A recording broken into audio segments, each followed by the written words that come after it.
Okay, we've got my computer all hooked up now in my sanctum sanctorum in my office. Oh, this is something I've had to do because I put my case on top of my desk, which is a nice desk. I like it.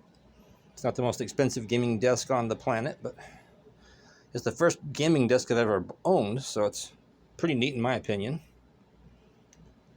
I've always had computer carts instead, like this one over here, but I just decided if I'm going to get more into setting up gaming rigs like this, I need to have more space, especially with two monitors. I love having two monitors, totally worth it. This one, of course, as you might guess, is my DVI connected monitor, and this one is the HDMI monitor. This one does have a better picture, faster refresh rate, and all those kind of things, response time. But there are times that I prefer this one. There are some games that I play, old games, that actually look better, I think, on this monitor than they do on the other monitor. Also, sometimes for my work, I'm looking at low resolution pictures, videos, that are not in 1080p format, and they don't look as good on a native 1080p monitor as they do on a 720p monitor. I think it even goes even lower, 420, whatever it is, very easily downscales. Anyway, different subject. The point today is what we're doing here. And we'll look back here. I'll turn this light on. I think that really helped much. You can now see the pretty, sexy backplate of the 1660 Super. Instead of a bunch of transistors and wires sticking out and showing, there are a few showing that I'm sure you need to keep them from getting too hot. I'm sure you don't want to enshroud it too much. But you can see that they've started doing this nice thing now.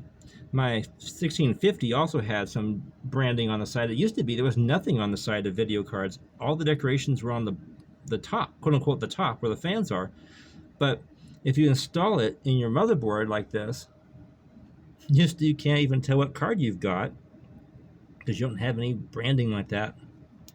I don't know if I can angle it down so you can see the fan spinning or not. I don't have a whole lot of space over here. It's not the world's biggest office, but it's big enough for me. We'll see if this shows up at all later. That should be a good enough angle for it right there. Anyway, there's the fan spinning. They've got to be spinning because the card's working. We'll take a look at that. But I just love this case. It's also a different subject, but I love how it has this mesh top in here. And all of the openings on this case that draw air through, like this front one here, have these removable and cleanable filters, which is wonderful. Really keeps things clean compared to other cases I've had in the past. Totally worth it.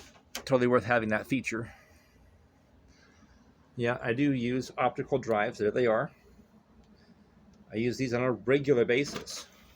At least a weekly basis, sometimes daily, depending on what I'm doing. So I'm not ready to go to no optical drives at all anytime soon.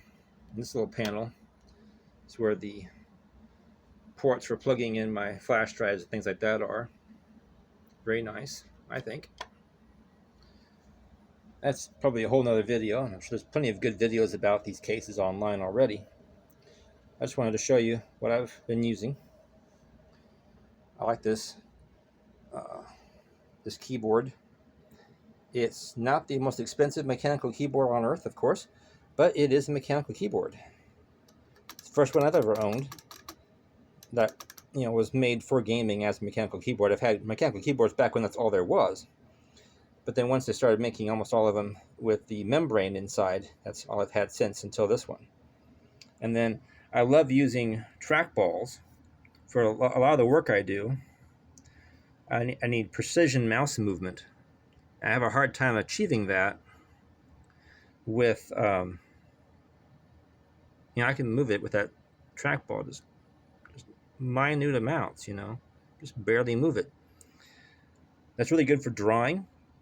It's also really good for my favorite games, which are things like turn-based strategy games, real-time strategy games, shooters. You know, there's times when you're trying to snipe in a shooter, and boy, you can just get that crosshair right where you want it with a trackball like that.